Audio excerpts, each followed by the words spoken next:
하나님이 사람에게 나타나는 것을 하나님의 임재라고 말합니다. 하나님은 감히 인간이 가까이 할 수 없는 초월하신 하나님이십니다. 초월은 인간의 능력을 뛰어넘는 놀라운 능력을 말합니다.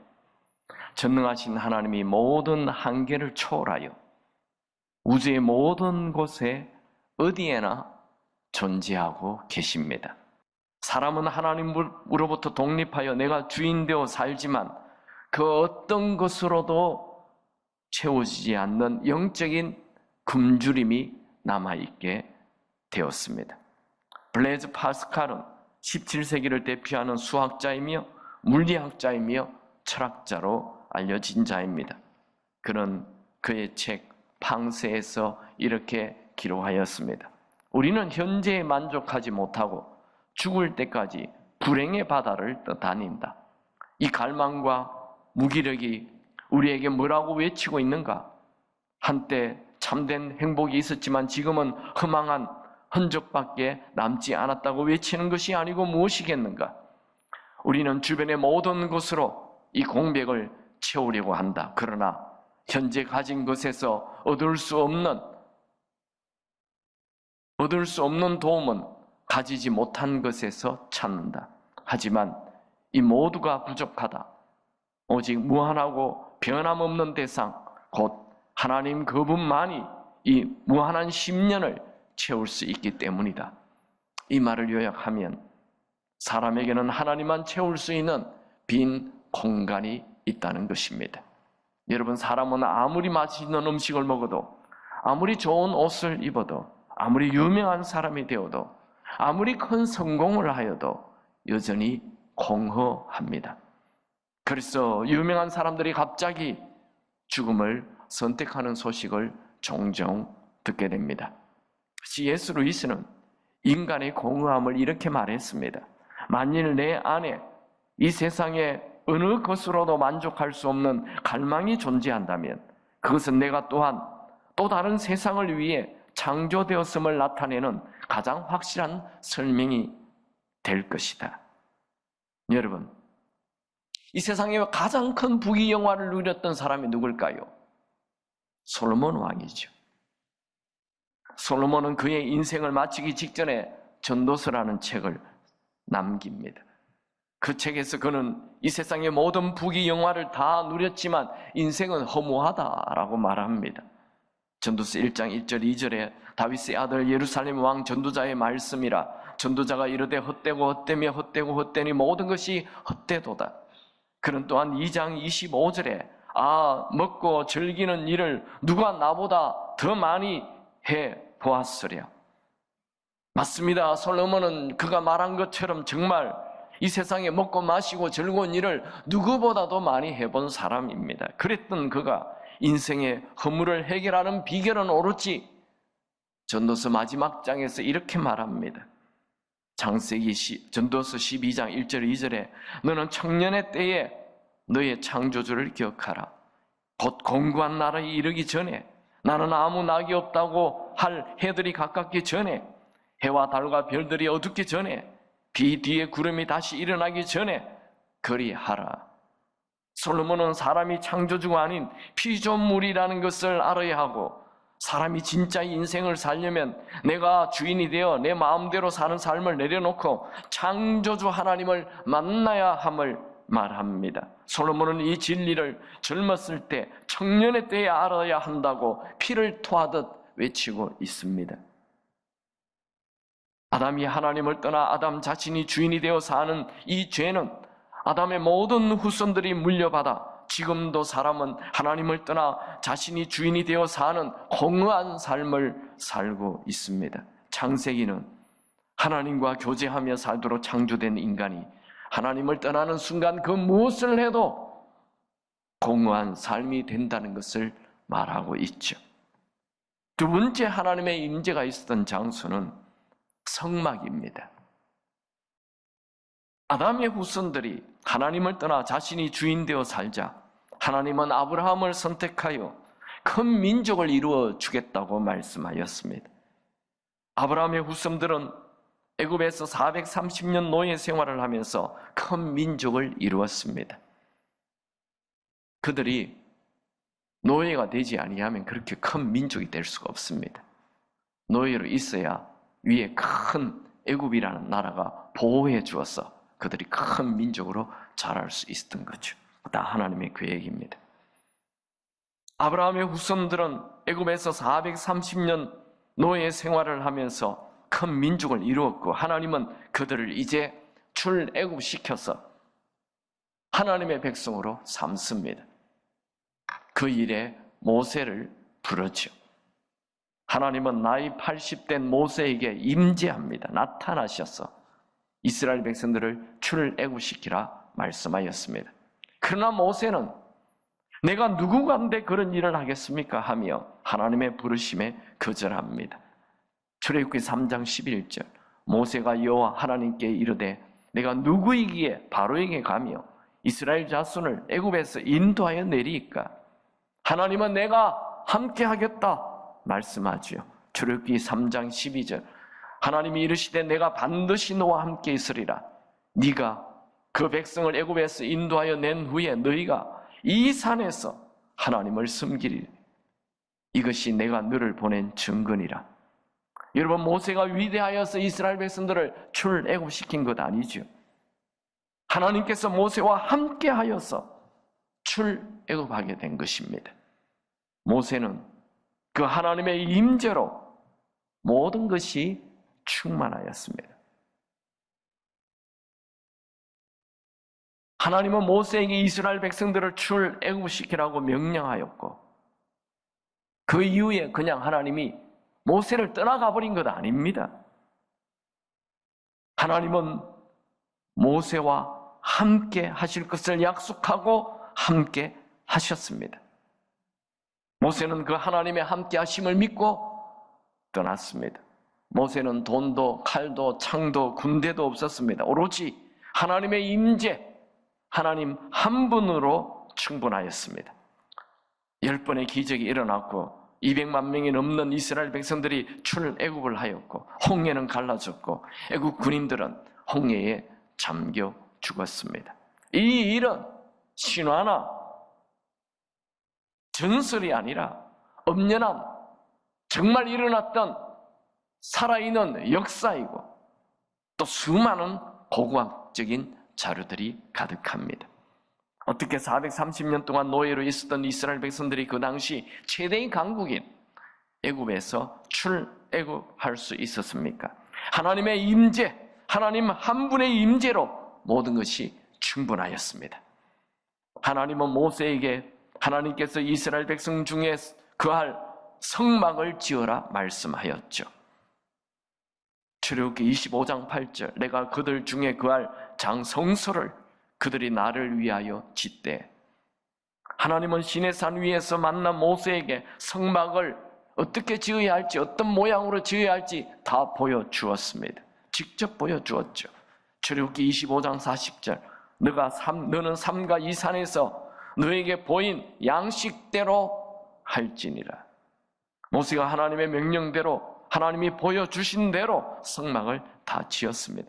그때 하나님의 영광이 성막에 충만하였죠.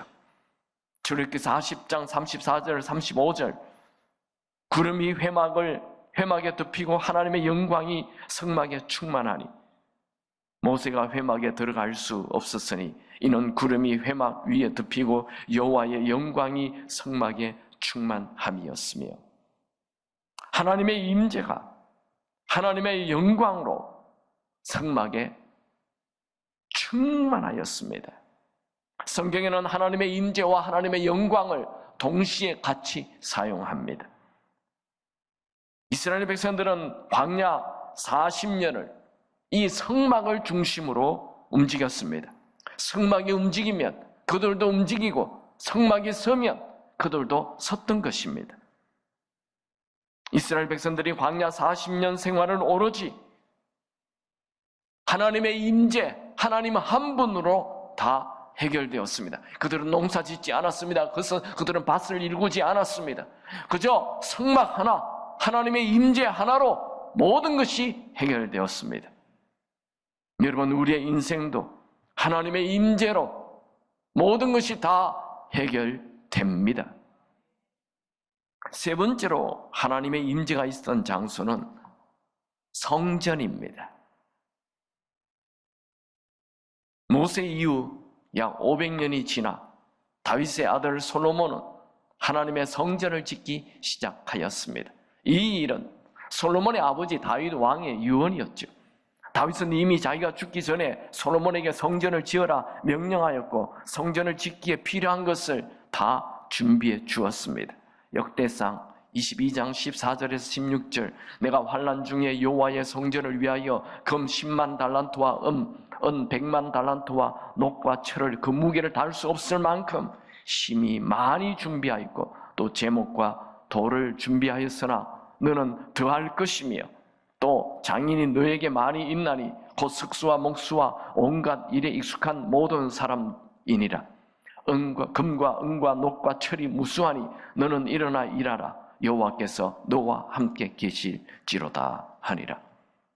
솔로몬은 자신이 왕이 된 지 4년째 해 아버지 다윗 왕의 유언대로 성전 건축을 시작하였습니다. 솔로몬이 성전을 짓기 시작한 지 7년 만에 드디어 성전이 완공되었습니다. 역대하 5장 1절, 솔로몬이 여호와의 전을 위하여 만든 모든 일을 마친지라. 이에 솔로몬이 그의 아버지 다윗이 드린 은과 금과 모든 기구를 가져다가 하나님의 전 곳간에 두었더라. 솔로몬은 성전을 다 지은 이후 이스라엘 백성들을 예루살렘에 모이게 하였습니다. 제사장들이 성막에 있었던 언약궤를 성전 안으로 옮기고 나팔 부는 제사장 120명과 함께 찬송을 올려드렸습니다. 그때 무슨 일이 일어납니까? 역대하 5장 13절 14절, 나팔 부는 자와 노래하는 자들이 일제히 소리를 내어 여호와를 찬송하며 감사하는데 나팔 불고 재금 치고 모든 악기를 울리며 소리를 높여 여호와를 찬송하여 이르되 선하시도다 그의 자비하심이 영원히 있도다 하며 그때에 여호와의 전에 구름이 가득한지라. 제사장들이 그 구름으로 말미암아 능히 서서 섬기지 못하였으니 이는 여호와의 영광이 여호와의 전에 가득함이었더라. 솔로몬은 하나님의 임재 앞에 무릎을 꿇었습니다. 솔로몬은 성전 제단에 엎드려 이곳에서 드리는 모든 기도를 응답해달라고 간절히 기도하였습니다. 솔로몬의 기도가 마치자 하늘에서 불이 내려왔고 하나님의 영광이 또 성전에 가득하게 되었습니다. 역대하 7장 1절 2절, 솔로몬이 기도를 마침에 불이 하늘에서 내려와서 그 번제물과 제물들을 사르고 여호와의 영광이 그 전에 가득하니 여호와의 영광이 여호와의 전에 가득함으로 제사장들이 여호와의 전으로 능히 들어가지 못하였고 솔로몬은 하나님의 임재가 너무 좋아서 7일 동안 그 성전에 계속 머물러 있었습니다. 솔로몬이 왕궁으로 돌아와 밤에 잠을 잘 때 하나님께서 솔로몬에게 나타나 솔로몬이 성전에서 기도한 것 다 들으셨다라고 말씀하십니다. 역대하 7장 12절 15절, 밤에 여호와께서 솔로몬에게 나타나서 그에게 이르시되 내가 이미 너의 기도를 들었고 이곳을 택하여 내게 제사하는 성전을 삼았으니 혹 내가 하늘을 닫고 비를 내리지 아니하거나 혹 메뚜기들에게 토산을 먹게 하거나 혹 전염병이 내 백성 가운데 유행하게 될 때 내 이름으로 일컫는 내 백성이 그들의 악한 길에서 떠나 스스로 낮추고 기도하여 내 얼굴을 찾으면 내가 하늘에서 듣고 그들의 죄를 사하고 그들의 땅을 고칠지라. 이제 이곳에서 하는 기도에 내가 눈을 들고 귀를 기울이니. 하나님은 솔로몬에게 나타나셨어. 너가 성전에서 기도하는 것, 그 기도를 내가 응답해 주겠는데 그 기도 응답의 비결 3가지를 말씀해 주셨습니다. 첫 번째, 악한 길에서 떠나라. 악한 길에서 떠나라. 그러니까 우리의 기도의 응답을 받으려면 악한 길에서 떠나야 돼요. 두 번째는 스스로 낮추라. 네가 주인이 아니다. 네가 왕이 아니다. 네가 낮아져라. 이곳에 와서 이 성전에 와서 낮아져라. 스스로 낮아져라. 내 앞에. 세 번째, 하나님의 얼굴을 구하라. 제가 작년 은혜 시리즈 할 때 하나님의 얼굴이는 은혜라고 했죠. 하나님의 은혜를 구하는 거예요. 이렇게 하면 모든 기도를 들으시고 죄를 용서하시고 비를 내리시고 질병을 치유하시겠다 말씀하였습니다. 여러분, 하나님의 임재는 모든 부족함을 물리쳐주고 풍성함을 부어주십니다. 하나님의 임재는 모든 질병을 떠나가게 하시고 치유하십니다.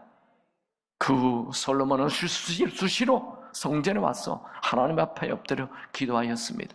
솔로몬이 엄청난 부귀영화를 누린 것은 그가 하나님의 임재 앞에 엎드려 겸손히 기도하고 은혜를 구하였기 때문입니다. 그러나 솔로몬은 말년에 하나님을 잊어버리고 우상 숭배를 하여 이스라엘은 나라로 두 개로 쪼개버리게 말았습니다. 여러분, 하나님의 임재 한 번으로 끝나면 안 됩니다. 하나님의 임재 어려울 때 찾으면 안 됩니다. 평생 하나님의 임재를 구하며 하나님의 임재가 여러분에게 가득한 삶을 사시길 축원합니다. 솔로몬 이후 이스라엘 백성들은 하나님의 임재를 버리고 자기 스스로가 왕이 되어 자기 마음대로 살았습니다. 예레미야 선지자는 그것을 이렇게 말합니다. 예레미야 2장 13절. 내 백성이 두 가지 악을 행하였나니 곧 그들이 생수에 근원되는 나를 버린 것과 스스로 웅덩이를 판 것인데 그것은 그 물을 가두지 못할 터진 웅덩이들이라. 하나님은 예레미야 입술을 통하여 이스라엘 백성들을 하나님께서 심판할 것을 말씀하시는데 이스라엘 백성들의 상황을 얘기해 줍니다. 하나님이 왜 이스라엘 백성들을 심판해야 합니까? 첫 번째로 생수에 근원되는 나를 버린 것, 두 번째 스스로 웅덩이를 판 것인데 그 웅덩이는 물을 가두지 못하는 터진 웅덩이라고. 이스라엘은 더운 지방이어서 물이 굉장히 귀합니다. 그들이 하나님을 버린 것은 생수의 근원을 버린 것입니다. 생수, 즉 마시는 물이 없는 자로 사는 것, 갈증으로 죽어가는 거죠. 또 터진 웅덩이를 판 것, 헛된 노력을 말합니다. 터진 웅덩이에는 아무리 물을 부어봤자 물이 다 빠져나가 버립니다. 결국 이스라엘 백성들은 나라가 망하고 바벨론 포로로 끌려가는 비참한 삶을 살았습니다. 현대인들도 솔로몬 이후 이스라엘 백성들처럼 자기가 왕이 되어 하나님의 임재가 없는 바짝 메마른 인생을 살고 있고 터진 웅덩이에 돈을 모으고 돈의 노예로 살고 있습니다. 현대인들에게 가장 필요한 것은 돈이나 성공이 아니라 생수의 근원 되시는 하나님의 임재입니다. 여러분, 우리는 하나님의 임재가 있었던 에덴 동산, 성막, 성전을 살펴보았습니다. 이제 이 말씀을 적용하도록 하겠습니다. 여러분, 하나님의 임재를 갈망하시기 바랍니다.